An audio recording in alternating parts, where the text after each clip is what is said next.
Well, welcome to another episode of the Move the Needle podcast. I am Matthew Blades. Steve Putz. Let's do this, man. We are live from Belle Lacet today in Gilbert. What makes Belle Lacet Lingerie so unique? For starters, check out the vast selection and size range.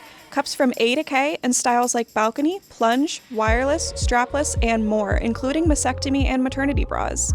With superior customer service and free professional fittings, it's the go-to bra shop in the East Valley. Locally owned, with 2 locations in Ahwatukee and Gilbert. Check out our glowing reviews on Google and Yelp. Visit BelleLacetLingerie.com to learn more. Surrounded by lingerie. Now, Yes. this is different. Yeah. Are you going to be able to stay focused, man? That's the goal. Yeah. That's the big goal today. I mean, because I can do it. It's fine yeah, for I'm me. going to do it. All right, I'm good. gonna do You got We're it? good to go. We're excited. We're excited. We're going to get Karla on from Belle Lacet and actually have a little bit of a fashion show for everybody later on in the episode, so we're hoping that you stick by for that. Marilee Baptiste from Midwest Foodbank is going to be joining us in just a little while, but first we're going to sit down and we're going to talk about nutrition. And we're going to do that with Jayne Reynolds, who joins us all the way from England. How are you? I'm doing very well, thank you. How are you? Where are you from in England? I'm from Birmingham, Okay. right smack dab in the middle. And when did you leave Birmingham? Well, I left in two stages. I lived here for a year when I was 10 years old, came back to visit friends, met Okay. a really cute boy, married him, and then moved to the States to live here with him. Where's this cute boy now? He's still my husband after 30 years. Okay, I kept him, beautiful. yeah. That's good. That's Yeah. good. Well, she's a board-certified holistic nutrition. She's about balancing your mood, boosting your energy, decreasing your need for medication, and changing all of that by what you eat. This must be exciting for you. I mean, how long have you been in this work? About 8 years now. 8 years. Okay, Yeah. so I would say in the last 10 years, the conversation has definitely started to shift, and we're paying a lot more attention to what we put into our bodies, and that being really the whole game. Give me your vantage point on that. How important, how critical is food for our first thought when something ails us? To me, it's absolutely like we're in a lingerie store. I was thinking about this on the way over here, right? This is the stuff that supports us, holds us up, and makes us look good on the outside. And that's how nutrition is when it comes to your mental health. Like, it should be the first thing that we are thinking about when we are getting ready for anything to do with our mental health at all. And it was a personal journey for me. I really started out in that place where I started with the medications and I started with the therapy. And it wasn't the thing that fixed the problem in the end. It was making dietary changes. And I couldn't believe, I mean, the changes were night and day. They were cataclysmically different. And I thought, if these were the things that I didn't know, then probably nobody else knows these things too. And we should be addressing these things because they weren't addressed. When I was trying to seek conventional help, they weren't addressed at all. Yeah, give me a sense of what that journey was like, coming off medication and using food to solve the issues. Yeah, so I had dealt with debilitating anxiety for about 7 years. I had an E. coli infection. I had a round of antibiotics, 7 bags over 3 days in the hospital, and that decimated my gut bacteria. I had anxiety attacks that started within a couple of weeks, went to see my doctor, and he told me that they had just started because I was a new mom, my hormones were out of balance, what else should I expect? And so I just kind of put up with it, but they got worse and worse and worse over the 7 years, to the point where I wanted to go to sleep and not wake up because it was just too difficult to deal with. And I went and sought the help of a naturopath. She did some neurotransmitter testing with me, and that helped a little bit. We did some amino support. But a chiropractor recommended that I go gluten-free for my gut issues. I stopped eating gluten, and within 7 days, my anxiety attacks were completely gone. Like, I woke up, they'd been there for 7 years. I woke up one day and I was like, I haven't had a panic attack all week. And it was simply the gluten that had been causing it for that whole time. Now, it was a gut issue. The gut needed healing. But it was absolutely, like, I had absolute tangible evidence in front of me. And now as a practitioner, I've watched that happen over and over and over and over again for clients. Incredible. Yeah, Jayne, I thought that was so interesting reading about that. I mean, obviously nutrition, you think, affecting your mental health because you're out of shape, but not actually the actual food causing depression and anxiety. So I thought that was very interesting. And what other types of things do you find when the nutrition is out of balance? All kinds of things, all kinds. We do comprehensive testing when somebody comes into our office, because it might not be gluten. We do a delayed food sensitivity test to figure out which is somebody's triggers. But we also do comprehensive lab work to figure out if your B vitamins are low, if your zinc is off with your copper ratio, if your omega-3s are too low, because all of these impact how your body and brain function. So really we're starting to work on fixing how the body's functioning in order to make the brain function the way that it's supposed to. Yeah, Matthew, holistic nutrition, and I thought that was kind of it's a kind of a new buzz. Is that what you're kind of saying, like the new? Yeah, that's what I'm getting at. Yeah, I mean, food's the whole game. I Yeah. mean, it's like you think about, I love this analogy, my friend Courtney McDermott, or maybe it was not Courtney, but if somebody else said, pretend like you only have one car your entire life. What would you do to it? How would you take care of it? And that's a good way to think about our bodies, right? Like you get one. You might be able to replace a hip or a knee or a shoulder or something like that, but you really get one body. And so how are you taking care of it? What are you putting into it? So here's a question for you. For somebody who's new to this type of thinking, what are going to be some tip-offs that the food they're eating is probably causing some issues for themselves? When somebody comes into my office, one of the first things we can do is actually keep a food mood journal. So over the course of 3 to 5 days, start writing down all the things that you're eating and then see if you can correlate any of your moods with the food that you have recently eaten. That's where we begin. Do you know that if you've had wheat all week long that you're dealing with debilitating anxiety, but you know then that if you leave it out for a week and you track those foods over the next week, that you are feeling a whole lot better. I think anybody with any sense of depression, anxiety, should be looking at what's going into their body, and including blood sugar regulation. That's an enormous, enormous part of the anxiety piece of the puzzle, and a big piece of the depression piece too. What do you think about things like brain fog and lack of focus? Usually those are triggered by the dopamine pathway being off, and they can also be triggered by underlying infections as well. So candida, yeast overgrowth can really make the brain fog worse. Food sensitivities can make the brain fog worse as well. Yeah. So when we start cleaning those things up, I have a client that I'm working with right now. We're 2 weeks in. All I've got him doing is balancing his blood sugar and eating protein consistently throughout the day, and he's stopped having what he calls weak wobbly spots all the way through the day where he wasn't feeling right and he was feeling more anxious, and he was feeling very brain foggy and unclear in his thinking. That's cleared up. And all we've done, we haven't added anything except protein every 3 hours. Interesting. Yeah. Fascinating to me. What about things like, well, you mentioned anxiety, but what about fatigue, just being tired all the time? Yeah, so energy levels are often tied in, again, with that dopamine pathway. Dopamine is the thing that gives us energy, drive, get up and go, pleasure and reward. So sometimes our energy can be tanked simply because our blood sugars have been too high. Sometimes it can be tanked because that dopamine pathway doesn't have all the building blocks that it needs. Fatigue is one of those broad things, right? You could have had a horrible night's sleep too, but dopamine plays a role in getting a good night's sleep as well. So we start looking at all those pathways through symptomology to figure out where it is that you need support. I need to get in.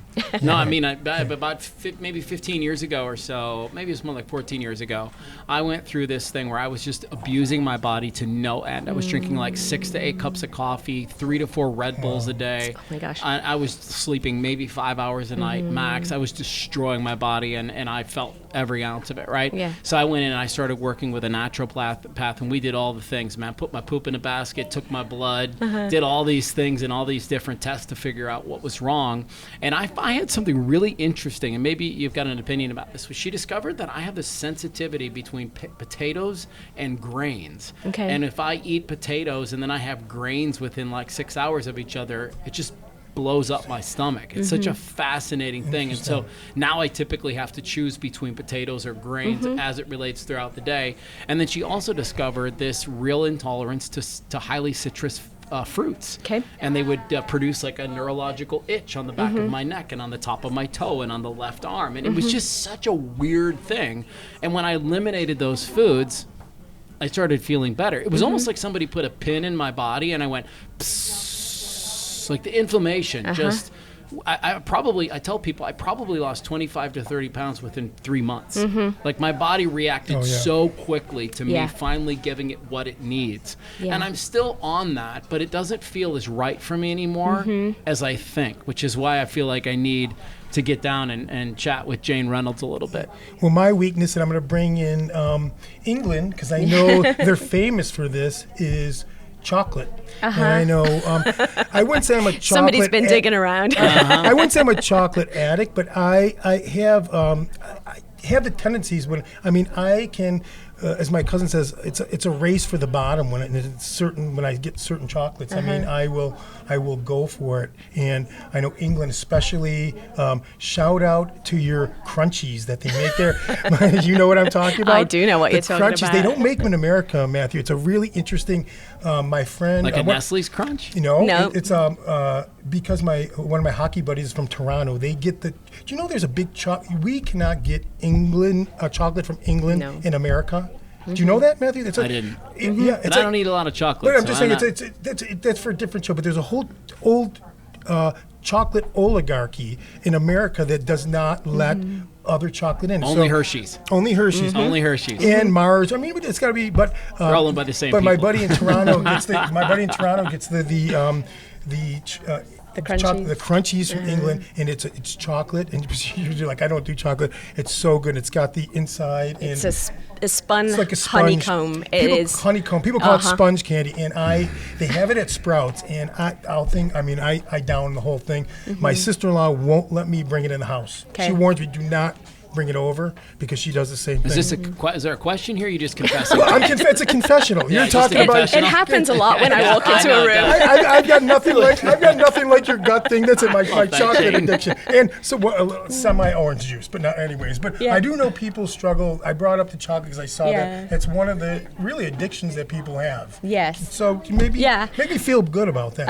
Well, I have joked a lot that I am addicted to chocolate, and then also an unapologetic harbinger of hope. Okay, right? so here we go. Yeah. So my pal over here. Yeah. So chocolate has a lot of nutrients in it that we often end up craving. Now, it can be the sugar, it can be the milk, but also like if you're mineral deficient in magnesium or maybe even iron, then you can crave chocolate to fill that gap. You said that dopamine word. For me, it's like I get I just know it's there, and it's like a high. Of course it is. I've got that upstairs. Have you ever read? There's another one. You got to read a couple of books. There's a couple of great books out there about what sugar does to us, and it's worse than crack cocaine. It does. It lights up your brain like crack cocaine. Mostly I'm in control, but again, you have to have some way.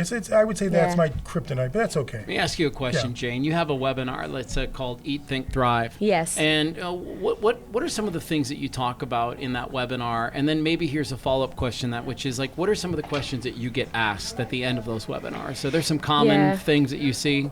Yeah, we talk about the basic principles that we need, which is to assess where we're at, because no one person is the same across the board, right? We need to assess where we're at.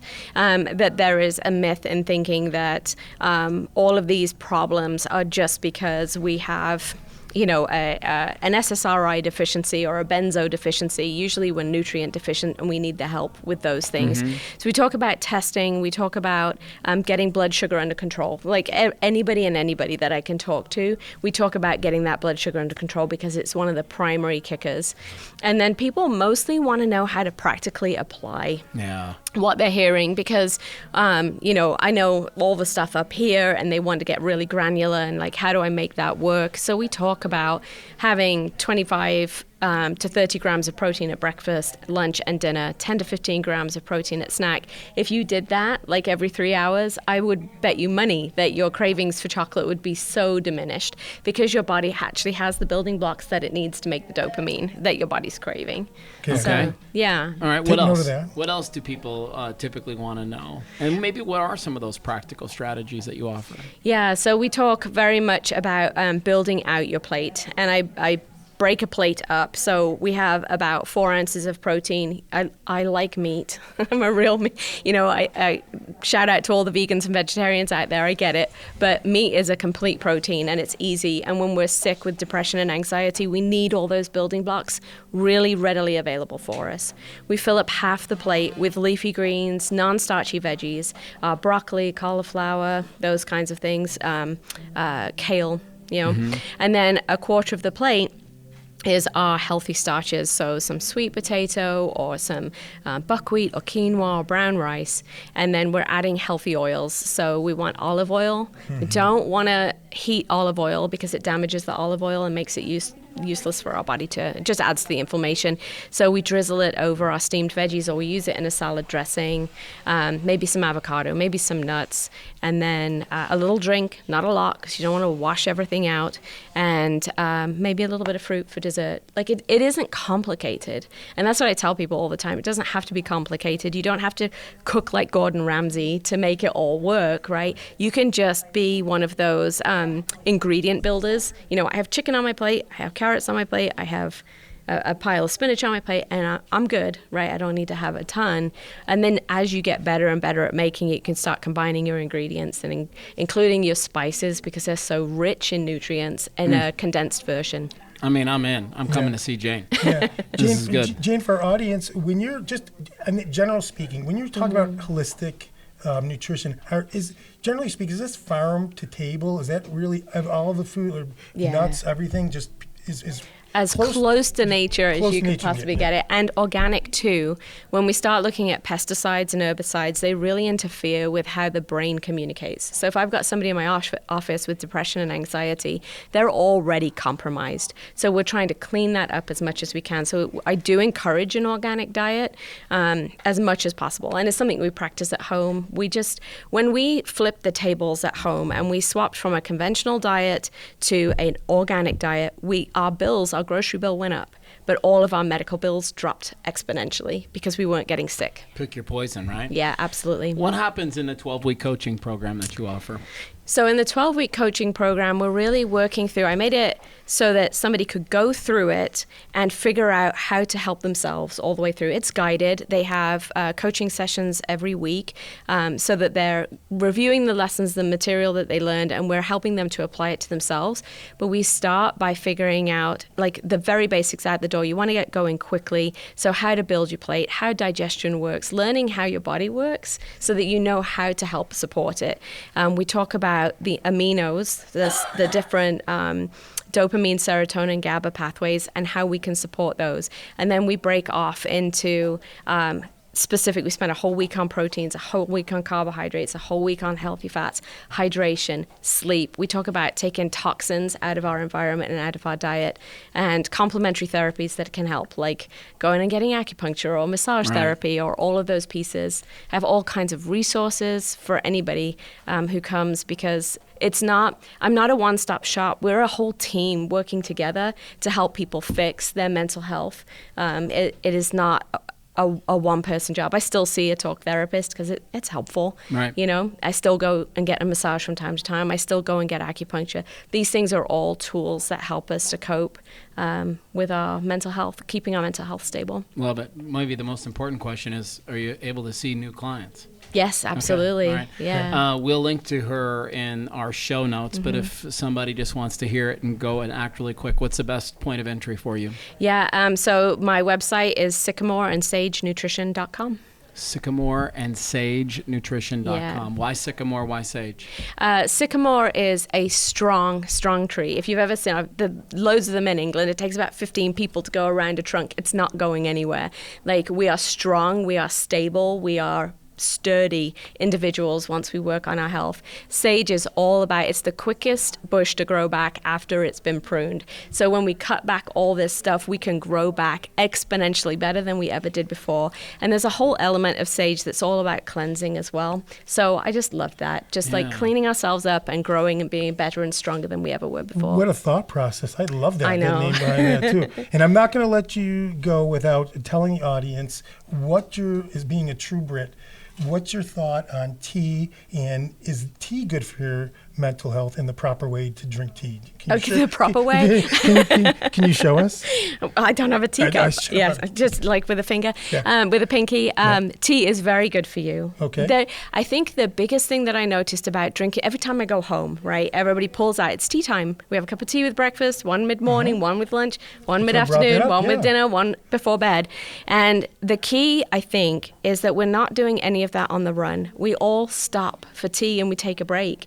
And in the States, you're on such a run all the time. Grab and go. There's no rest, no downtime. And those breaks are so important for our mental well-being throughout the day. And so that's why I think tea is such a great thing. It has nutritional benefit too, but it's half the act and half the drink, right? It sounds good, but it works, right? Yes, it does. Absolutely. Well, Jayne Reynolds, thank you so much for spending a little bit of time with us. You're very welcome. I understand you're hopping on a plane and headed back on Monday. I am. Very excited. I'm going to check on the parents, make sure my dad's not climbing on the roof or something. All right. You're going to sneak me some crunchies on the plane back? I can bring you a crunchy. Oh, let's do that. I'll bring it on the show for sure. Sounds good. Thank awesome. you, Jayne. All right. We're going to take a quick break. And when we come back, we're going to learn all about the Midwest Food Bank. We'll see you in a minute. At Brooklyn V's, we bring the taste of Brooklyn right here to Arizona.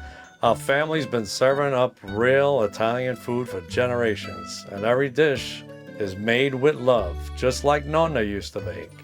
From classic spaghetti and meatballs to layers of cheesy lasagna, stuffed shells, and the best New York-style pizza in town, every bite is pure Italian comfort. And if you haven't tried our world-famous cheesecake, well, you're missing out. It's been rated one of the best in the area, and once you taste it, you'll know why. So come hungry, leave happy, and enjoy a little slice of Brooklyn right here in Arizona. Well, welcome back. It's episode number 29 of our Move the Needle podcast. We are at Belle Lacet today. And just a note to everybody that's watching on YouTube, we are going to have a full-on fashion show as soon as we wrap up with our next guest. And so hang in there for that. Marilee Baptiste from Midwest Food Bank. She's been there 5 years, spent a bunch of time in corporate America and said, enough of this crap. I'm getting on to something that kind of speaks to my soul a little bit more. When you go to her LinkedIn page, you see a few things like, my passion is serving others. She says her top 5 strengths are that she's a learner, an achiever, an intellect, an analytical, and she's got some discipline too, which is pretty necessary. She got her MBA from the University of Phoenix, but she got her bachelor's from Bemidji State University. That is true. There is our connection. There I'm you from go. Minnesota. Okay. I grew up in the Minneapolis area, and Bemidji is a bit colder than where I grew up, but Okay. Did you grow up in Bemidji? I did not. No. What brought you there? I grew up in Minnesota. Okay, where? More towards the Twin Cities. All right. But Bemidji State was a nice small state school. First person in my family to go to college. So, Yeah, definitely. Where'd you grow up colder. in Minnesota? Elk River. Oh, we were not too far away in Coon Rapids. Oh, yeah, we played you for every sport. Every and all sport. that. Oh, wow. Isn't that funny? We were Big neighbors. state. We didn't- Yeah, neighbors. Wow. Yeah, we were really close to each other. The Then second person I met today that actually knows where that is. Bemidji, we're also hockey fans. I mean, a huge hockey. That is the premier hockey camp. That's where all the players want to go. Well, now these days it's Moorhead. They it's- just won the Minnesota State High School hockey tournament. They beat Stillwater. Yeah, Moorhead's always. I mean, they're always top notch. We went to a tournament in Fargo. Anyways, that's another. Amazing. That's for another time. It's all good. Yeah. So let's talk a little bit about the Midwest Food Bank. You actually just got some knuckles from our previous guest, Yes. Jayne. She said, love Midwest Food Bank. She said it in her great accent. I can't do that. Yes. What is the Midwest Food Bank for people that don't understand? Yeah, so Midwest Food Bank is essentially a distributor of food to other nonprofits. So we are faith-based, and we are located all across the country in a couple international locations as well. But we are the ones that provide food and supplies free of charge to other food pantries that serve the public. So we work with about 280 nonprofits here in Arizona. So really all over the state. I was doing some reading and just some fact gathering, and noticed on your website that the most recent government data shows that about 50 million people were in poverty, including 17 million children. Yeah.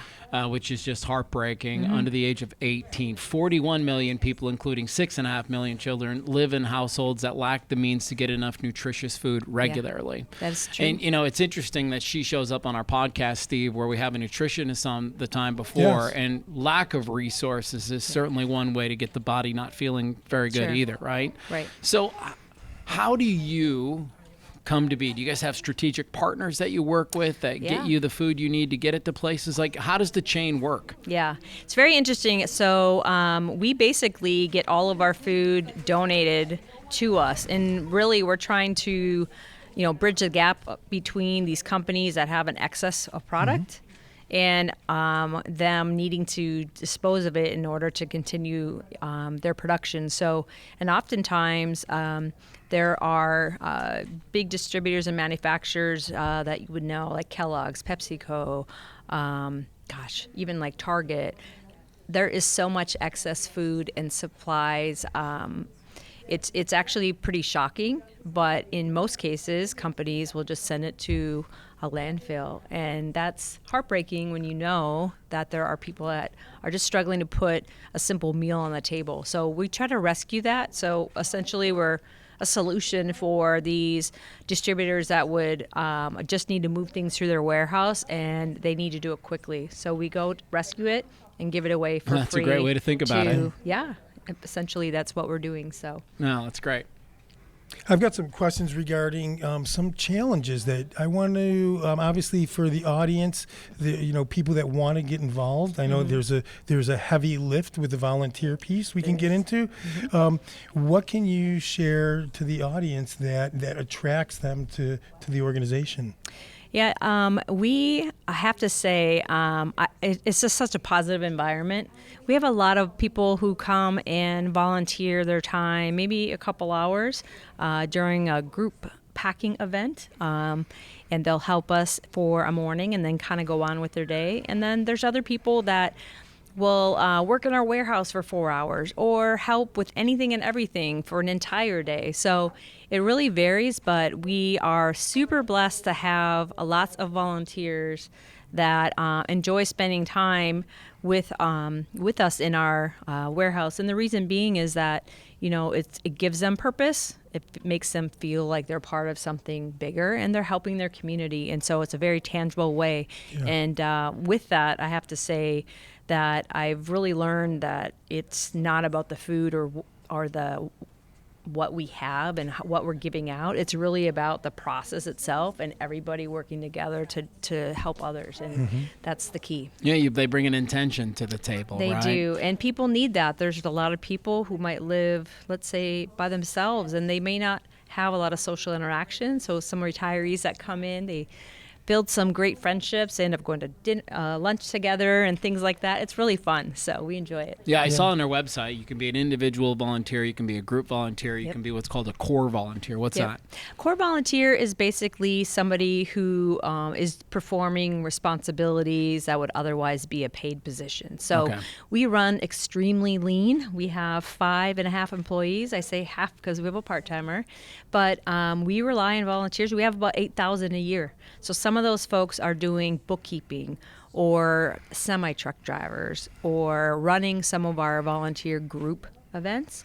And so those really play a key role in helping us do everything we need to do beyond maybe a person that would like to come in just once for the year. Yeah, that's incredible when you consider that they distribute about $34 million worth of food every year. To have that slim of a core staff that's always there and then be just reliant on volunteers for the rest of it. And to be honest, I think our website might be somewhat dated? Yeah. Last year we distributed $58 million of free food and supplies. And so when you think about that, we're really just trying to help these food pantries to get the food out to the people they're helping without a cost. So we want them to use their funding for other services they're providing.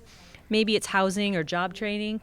That's what we want them to do. So we can eliminate the burden. Exactly, because if these nonprofits are trying to go buy food at the grocery store, you know how expensive things are, right? They can't really stretch it as far, whereas we can take $1 donated and turn it into $47 worth of food. Wow. Which is pretty impressive when you think, what can you do with $1 at a grocery store?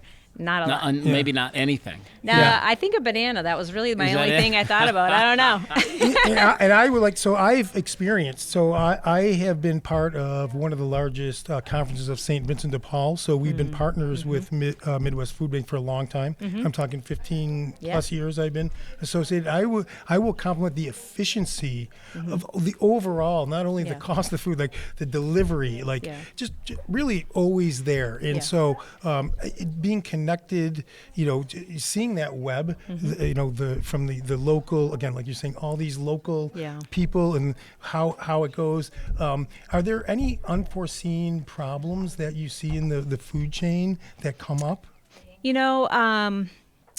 I'd say really the main thing is the demand continues to outpace our abilities to procure, right? I mean, there are operational costs that are involved with transportation of product and getting it maybe repackaged, but that is slim to none relative to the fact that there are people hurting. And we really just want to help them out. So I mentioned we have 280 nonprofits. We have 90 more that are on our wait list. Okay, wow. So we could easily, if we could get that much more food and supplies to be able to help these organizations, that would expand the network. So, who are some of the nonprofits that you work with that we might have heard of before? Yeah, just to kind of start connecting the dots for people, right? I mean, they so basically most nonprofits you know of are likely picking up from us because it makes sense. It is free. So Phoenix Rescue Mission, Andre House, St. Vincent de Paul.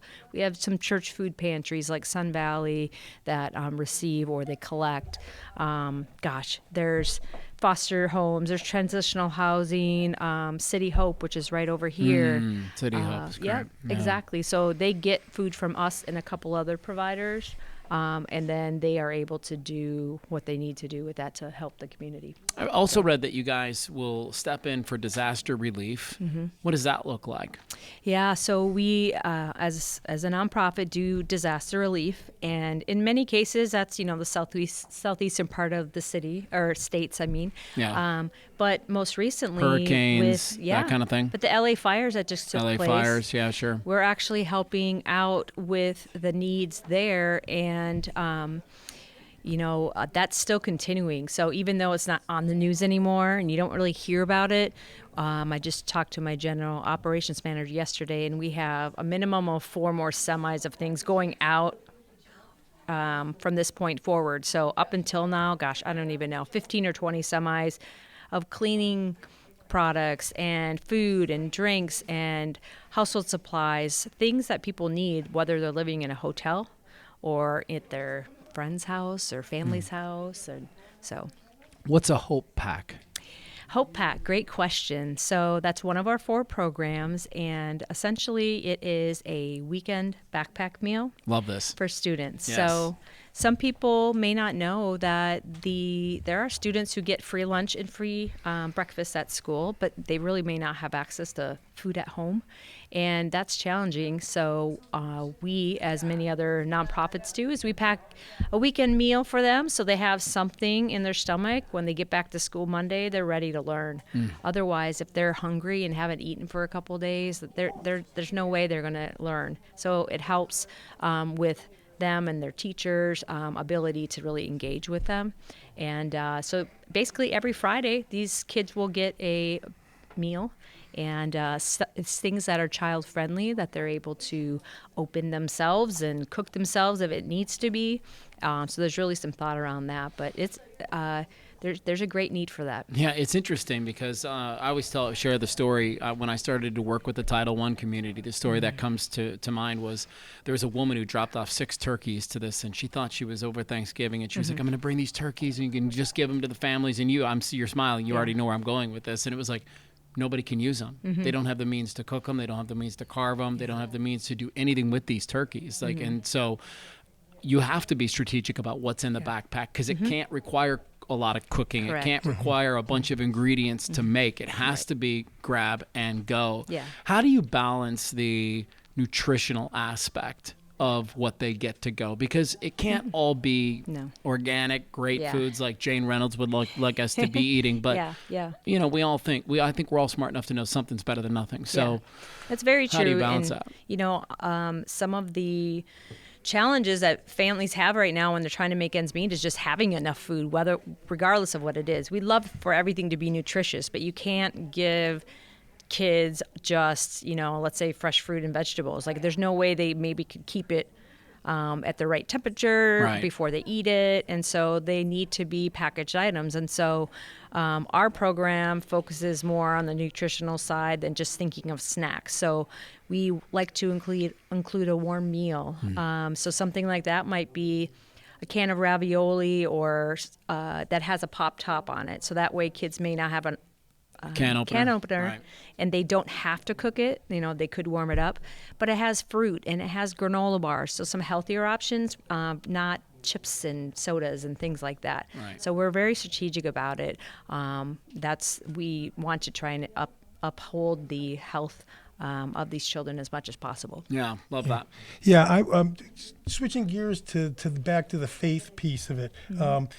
I know for the audience out there, people may be moved to get involved because of their faith. Was that something that was part of your life? Was there a, let's say, divine calling you could share with the audience that brought you to the program? It's a great question.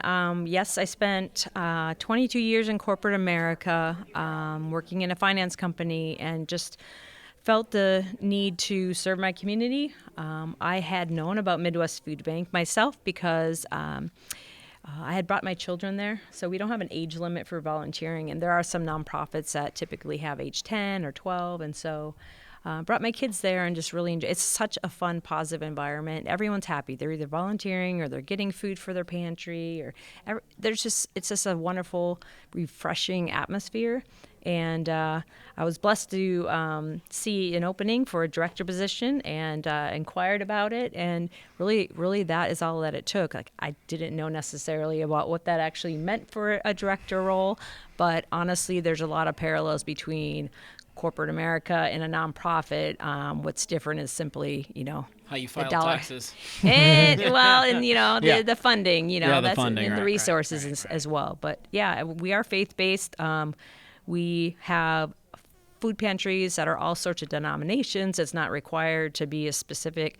We really just want to make sure that everyone feels like they are going to be helped for whatever their need might be.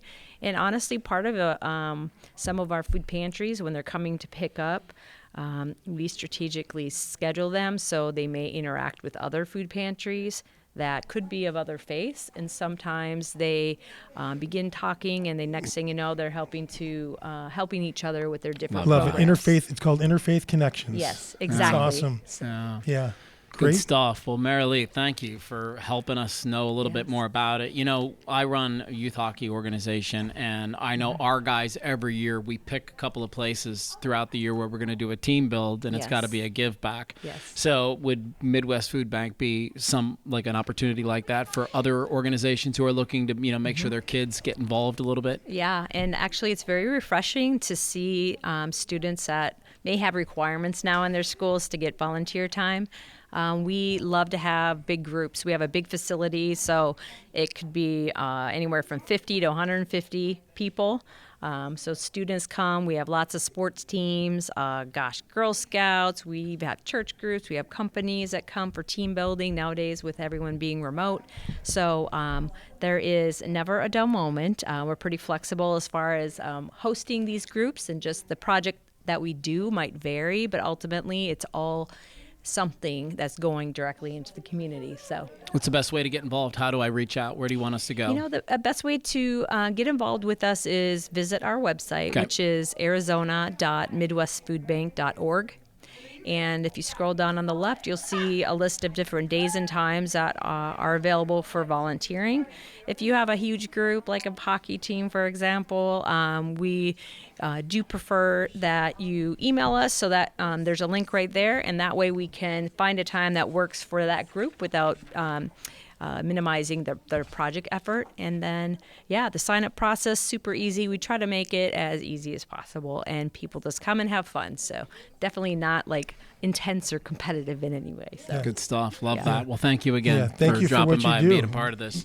All right, so here's the plan. We're going to step out for just a minute. When we come back, we're going to be sitting down with Karla, and we've got somewhat of a fashion show live from Belle Lacet Lingerie here in Gilbert. We'll see you in just a minute. Yeah, get ready. Well, welcome back to our Move the Needle Real podcast. We're live from Belle Lacet Lingerie in Gilbert tonight. And so we want to say thanks to them. Obviously, man, they're such great sponsors of this podcast. And we absolutely love everything about that. And you're getting ready to see firsthand the product that they offer here at Belle Lacet. We should also give a shout out to Brooklyn V's, man. Some of the best pizza on the planet Earth. And pasta and lasagna. Yeah. What do you usually house when you go there? I'd stuff shells and meatballs. That's what your thing is? Love it, yeah. Do they have, because isn't the thing in Italy like the meatball kind of says it all? Yeah, the meatball and the marinara, the homemade sauce. The sauce. They start that in the morning. It's you got to cook it. A lot of people put the bone broth actually in there and let it marinate in the morning. Okay. So I think that's the specialty. And the meatballs. How many eggs you put in the meatballs, et cetera, et cetera. It's a whole science here, yes. Huh? All right. Well, listen, thank you to Brooklyn V's. Thank you to Belle Lacet. Speaking of Belle Lacet, we want to turn our attention now to Karla, who you and Sam run this place. Yes, we do. You have been, how long have you guys been in business? Because there's 2 locations. 2 locations. We've been in business about 12 years now. Yeah. How do you get into the field of bras and lingerie? What inspired that move? Myself. It was a personal thing. I was unable to find a bra that fit. So when I did, I was like, there has to be more women out here that have that problem too. And I researched it, and I decided to help other women because it's life-altering when you get fitted in the correct size bra. What kinds of things, and forgive me because, obviously we don't wear bras. So, what kinds of things as a woman make it hard to fit into a bra? We're curvy. Yeah. And we have many different sizes, and we measure in different sizes, and some of us are fuller on top, some of us are fuller on bottom. It's just a lot of different factors that make it a bit more challenging. And you offer these things called bra fittings. I've heard you talk to a couple of different people about it. What happens at a bra fitting? Well, we measure you. Okay. We talk about what hurts you, what feels good when you wear a bra, and we ask them what kind of fit they're looking for, and then we go and get those kinds of bras so they're fitted correctly. Yeah, you look at the wall of bras, Steve, and there's clearly there's a lot to choose from. Looks like some have underwire, some don't. Some are more like sports bras, some look more athletic in nature. Has the bra changed much in the last few years or 10 I wouldn't or 20? say the bra has changed. There's some tweaks that's done to it depending on the fashion of the times. Okay. Colors change. But generally the structure of the bra, no, there's about 40 different parts to every bra. 40? 40 different parts. Walk me through a few of those. Well, you have the underwire, Yeah. and if you have a cut and sewn, there's 3 or 4 different pieces just in the cut and sew, just for the cup.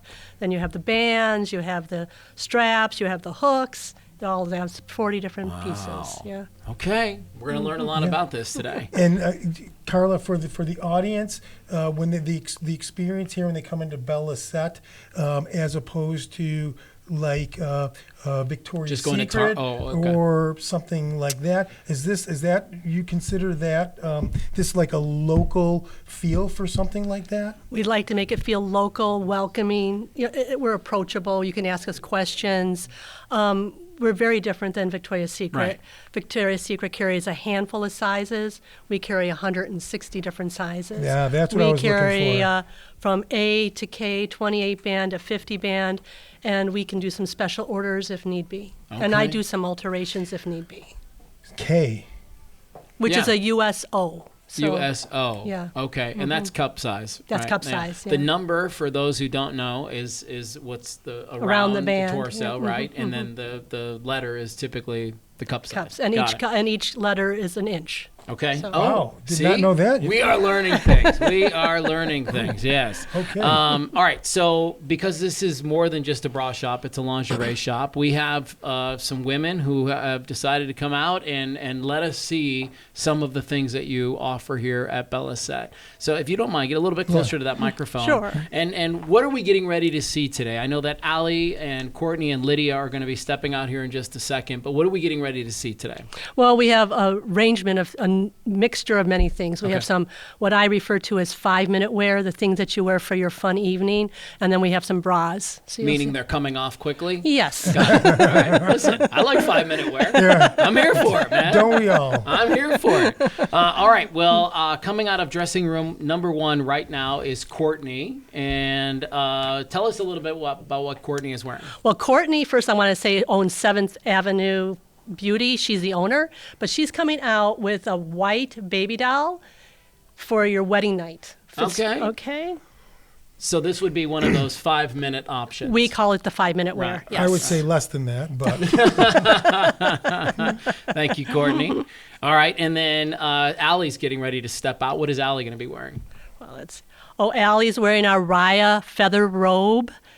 And this is a very nice, elegant robe with another bodysuit under there, plunge white bodysuit for a bridal night event. I love the frills that coming off of Yes. her arms, very, right? very classy. Yeah, it's cool, man. Very old Hollywoodish. Yeah, that's exactly it. It is kind of this Yes. old Hollywood. All right, and then Lydia's about ready to step out now. And what is she wearing? Lydia is wearing a bra from the Ukraine. It's a balconette bra.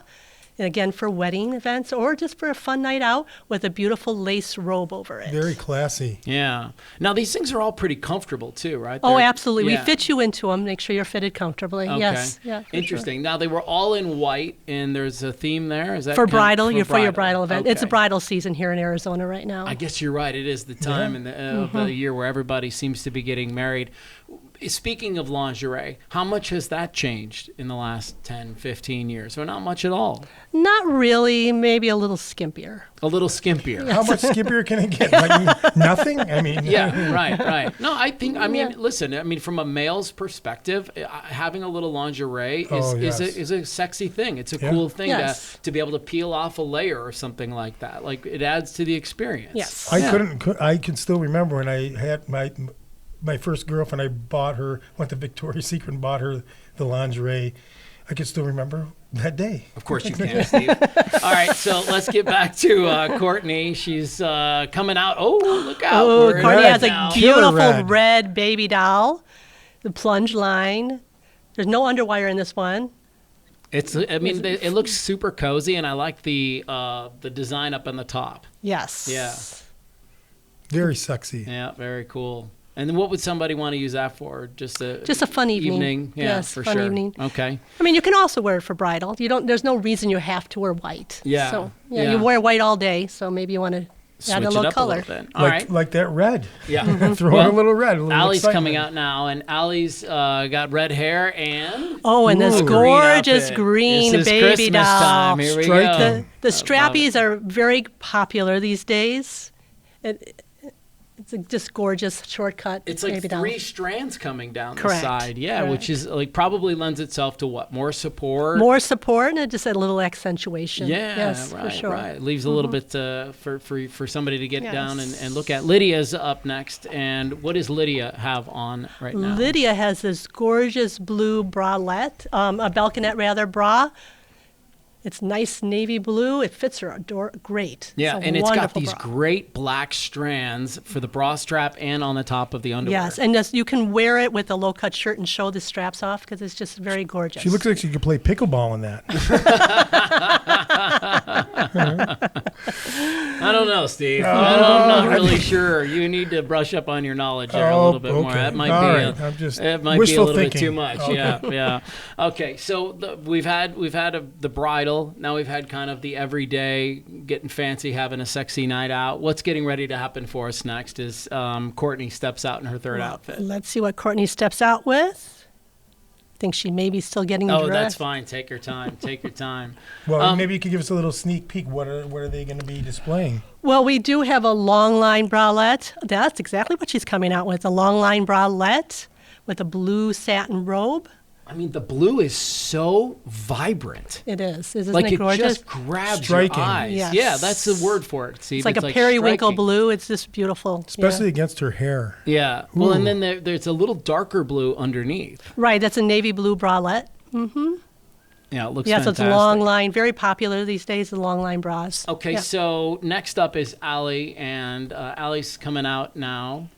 With another embroidery baby doll, rather. Yes. Black and kind of a it mint flares green, out is and it that, has or a a cutout blue? in front. Yes. Is that a blue or is that more of a mint green? It's blue. It's in blue embroidery. Yeah. Blue and black together. As people come into Belle Lacet and they look for lingerie, are there certain things that most people are looking for, or is everybody different? Everyone is different. Really? Everyone has a different flavor, a different taste. Sometimes if you're fuller busted, these little baby dolls will not fit a fuller busted woman. Okay. So we do have other outfits for those individuals. Okay, super. And finally, we have Lydia stepping out in her third outfit, and this is she's back in black. Back in black. This is a Mia plunge bralette. It has a little bit of underwire underneath to give you a lift. And a little designer element in the middle. And this one comes from Canada. Looks great. Matthew, I think you might have a future in this. I mean, you really do I love fashion, You do. man. That's what I mean. I love fashion, you're and I doing love the details. I feel like I've got to say something because I'm almost like sitting here like the voyeur of watching it. So I got to jump in the show. Of a fashion show. Like, it's okay to look. Yeah, Steve. I know. Yeah, Well, it's okay to look. thank you. I appreciate that. It's okay to look. But I was your detail, and I could tell you're fat. You're more into fashion than I would expect. Oh, really? Yeah. He recognizes the lace and the cutouts I and everything. I love the details. I mean, for me, when I'm buying clothes for myself and some of my nicer clothes, that's what I'm looking for. Little details in the lapel, little details in the buttons, little details in the way that the pocket is cut or something like that. You know, Impressive, I like those types of things. So let's talk lingerie for just a little while longer. Sure. Different body types require different outfits, I'm guessing. Yes. And so let's talk about the different body types that you see. You know, there's tall and skinny, there's short and curvy, and everything in between. So somebody who's like tall and skinny and maybe doesn't have a big bust, what do you want them to, like, where are you going to usher them? Well, there's different vendors that fit those type of women. So I would usher them to the correct vendor that's going to fit them.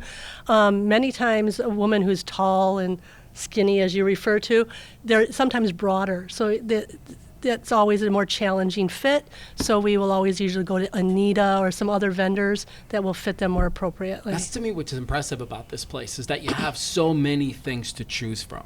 Yes, we have a easy 20 different vendors that we work with. And that's what, again, coming back, we mentioned in the beginning, local. I mean, how cozy your store is with all of the inventory and the special attention that you get when you walk in. That's what I really want to resonate to the audience, that local vibe, that the women can come here and shop and get that type of high quality but more attention to their size and detail, what your guys are talking about. And to feel pretty in what they're wearing. And right here, right here in Gilbert, right here, they don't, it's they don't have to go to or my hood, Nawatuki. Yeah, exactly. Yeah, it's a one in Nawatuki. And Gilbert, yeah. Well, it's a little something different. I mean, that's literally what I appreciate. It's like you can walk into some of these other big box stores and everything's the same. But that's not the case here. I mean, you just look around the racks and there's there's stuff here with garter belts. There's, I don't even know what you call that thing that sits on the bra that's got the kind of nude colored piece that's right there. The nude color. Straight away. Oh, it's a balconette bra, yes. Balconette bra. Yeah. Right. Like, there's all these different looks and feels about everything. Yeah. And that to me is what's fantastic. And if you want to bring your husband, if you could look over Karla's shoulders, they actually do have some stuff for men. They got the sacks. They got the sacks. Sam was telling me they're getting rid of them now. Why? I don't know. I'll buy them out. I love sacks. You love sacks? Love sacks. Why do you love sacks? Let's be real. No, say it. Because they hold your balls. Yeah. They hold your balls where you want your balls. Exactly. And that's why people so you want don't have to bra. readjust so often. Exactly. Yes. It's the same reason you want a good bra. Exactly. Same thing. It takes care of the girls. And they did the same thing. Saks did the same thing for the guys. And 5 years ago, I tried one pair. Literally, I was dancing around my house. No lie. I threw away the rest of my underwear. I'm loaded. I've got like 30 pairs of those. Yeah, they're great. Yeah, they're great. And I'm going to grab a couple more since you're. Are you going to give me a barn burner deal? Okay, sounds good. I'll get some more. Yeah. So Saks charge him more. Break his balls a little bit. Yeah, exactly. No pun intended. Yeah, exactly. All puns intended. Yeah. Well, listen, honestly, thank you so much for not only your partnership in our Move the Needle project, but for being this kind of a place for women out there who are just looking to find something that fits. Well, thank you. Yeah. Thank you. And I love this. Yeah, and thank you, Karla and Sam. They've been a big supporter. I've gone back. When did you your first store open? 10 years ago, at least. Well, we were in Chandler in 2011. Okay, so our relationship started back then. So thank you so much. Always been supportive of everything I've done, including this podcast. So we're big fans, and we wish the best for you guys. And again, come on down, check it out yourself. That's what I would tell the audience, and you'll enjoy it. You'll enjoy that local feel. Of course you will.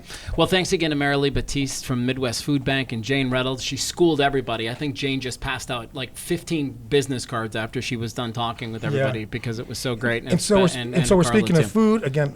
A good last shout out to Brooklyn V's. If you want to grab some pizza or pasta, grab some on the way home. Love it. All right, we'll see everybody next time on our Move the Needle podcast. Thank you, guys. Thank you.